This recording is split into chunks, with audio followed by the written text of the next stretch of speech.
Arsenal have splashed the cash, broken their transfer record, and brought in an exciting talent that fills a massive hole left over since Alexis Sanchez was sent upstate to retire at Manchester United. This is the Crab Stats YouTube channel, and today we are going to be analyzing the signing of Nicolas Pepe and figuring out how he fits into the Arsenal squad. This was a rumor that I had trouble believing when it first floated across. I had bought into the line that Arsenal were going to cry poor this season, and they would be shopping in the bargain bin for wide players like Ryan Fraser, while dreaming up crazy multiplayer swaps to get in Wilfried Zaha. I had expected Pepe to go to a larger club, but those options never materialized, and he has fallen into Arsenal's lap. It's safe to say that I'm excited that Arsenal get one of the more exciting youngish attacking talents to be part of the next very good Arsenal team, and we are starting now!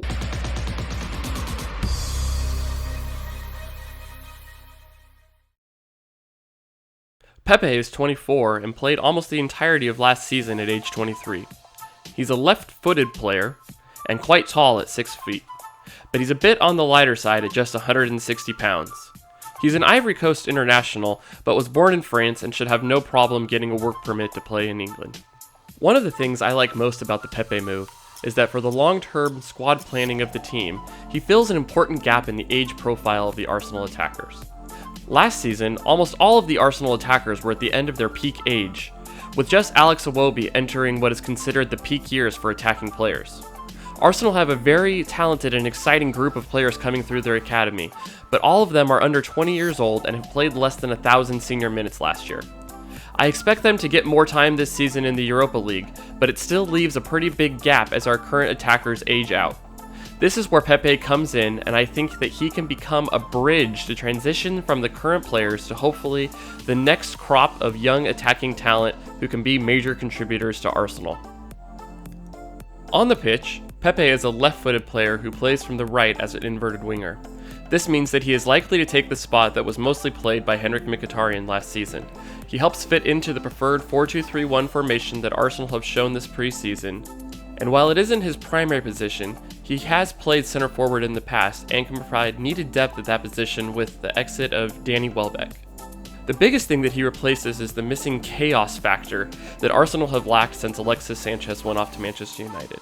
He is a very good dribbler, but also one who tries some pretty crazy things that won't always come off and will probably frustrate fans, but when they do, they will destabilize back lines and give Arsenal very good attacking opportunities.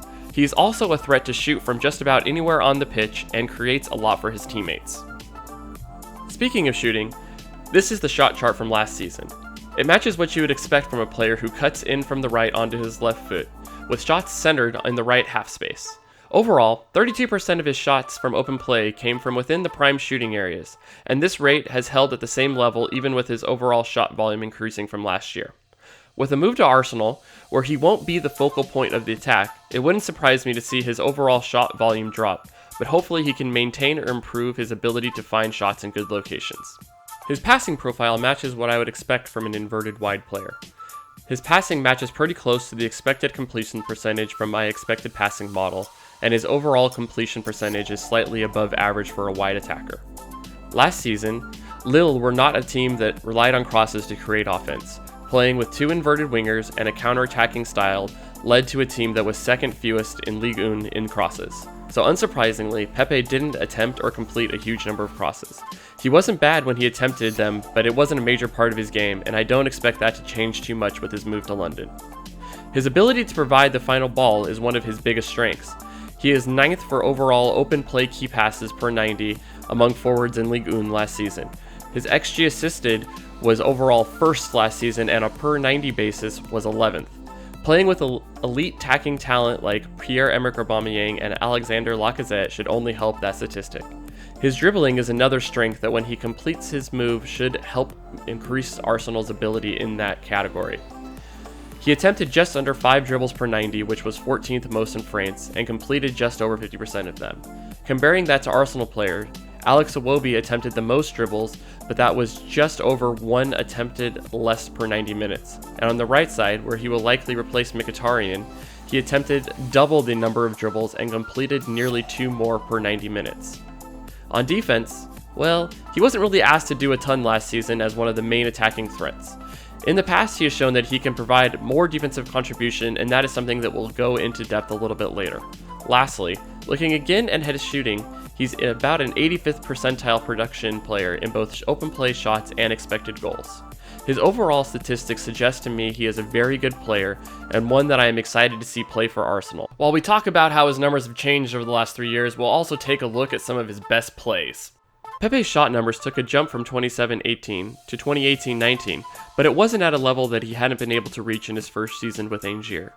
With his move to Arsenal, I wouldn't be too surprised if he took a step back in his overall shots from over 3 to closer to 2 or maybe even 2.5, with his open play shots dropping closer to 2 per 90 minutes. At Arsenal, he's not going to be the main attacking option, but instead one of many options, and he will probably fall down the pecking order in penalty taking and someone who takes set plays as well. His expected goals over the last 3 years again show that last year was a breakout year for him, but it wasn't something from out of nowhere. The biggest part of the pop in production is the penalties, but his non-penalty numbers show steady improvement, and I think that is a positive sign that he can maintain close to the same production at Arsenal next year. Pepe's dribbling ability has been pretty consistent over his senior career. His completed dribbles per 90 is essentially a flat line right around 2.5 completed per 90, while he has fluctuated slightly in his total attempts and how often he has succeeded, but not so much that I would worry about a big change for him next season at Arsenal. Creating for teammates is probably the biggest area that Pepe improved in last season. He went from a player with good creative numbers to a player with numbers just below the very elite creative wide attackers last season. The encouraging thing for Pepe is that he creates almost exclusively from open play, so while he is likely going to see less opportunities to take set plays at Arsenal, he should still have plenty of chances to create from the right while seeing the talent of the players go up around him. Pepe's overall defensive actions have declined over his career. This isn't too surprising as his attacking responsibility have risen as his defensive responsibilities have fallen. It will be interesting if he is asked to do more on defense at Arsenal. I think that this is something that he is capable of doing looking at his history. I think that this will be very important early in the season if he plays on the right and has the responsibility of providing cover to Ainsley Maitland-Niles at fullback, who is another player that has defensive questions of his own. This is a perfect segue into the next section where we'll be looking at his overall attacking responsibility. This chart shows his XG chain, the teams he's played for XG per match, and his overall involvement in the total XG created. The first thing that I noticed when I looked at Pepe's XG chain, and for those unfamiliar with that statistic, it is a measure of a player's involvement in attacking moves, also known as chains, by taking the sum of the total XG produced in those attacking moves and looking at the amount that the player contributed in. What this shows is that he was absolutely pivotal to his team's attack, and his importance has grown over time as he's matured.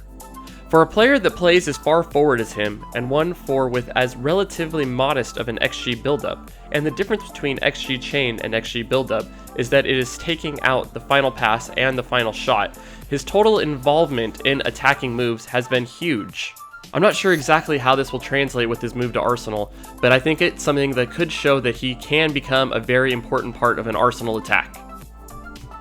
Overall, I am very excited about the signing of Nicolas Pepe. Arsenal probably overpaid to make the move happen, but I think that the overall value that he will add to Arsenal makes the overpay justified. Looking at his track record and comparable players, a market value based on that is probably closer to 60 or 70 million euros and not the reported 80 million that Arsenal will end up paying. Considering that Arsenal were linked with Wilfried Zaha at a similar cost, I think that the long term, Pepe is a better fit for Arsenal. He fills a hole in the attacking age window as a player just entering his prime, compared to a pre-prime players that Arsenal have and the current starters who are at the tail end or already past their best years. He doesn't solve Arsenal's defensive issues, but he does add missing skills that should help Arsenal have a potentially lethal attack next season. At a minimum, with him in the team, Arsenal will be able to produce more fun moments, and that is nothing to turn your nose up at after some of the less than stellar attacking displays Arsenal put out last season. Thanks for watching. If you liked the video, I would appreciate it if you could give me a thumbs up, and if you want to see more of these videos with player scouting, analysis, and more, hit the subscribe button. I have a lot more stuff planned for the upcoming season that you won't want to miss. And if you don't already, be sure to follow me on Twitter at @o_that_crab. And I also write for Arsblog News and The Short Fuse. And if you liked my voice, you can hear me podcasting on the Arsenal Vision post-match podcast.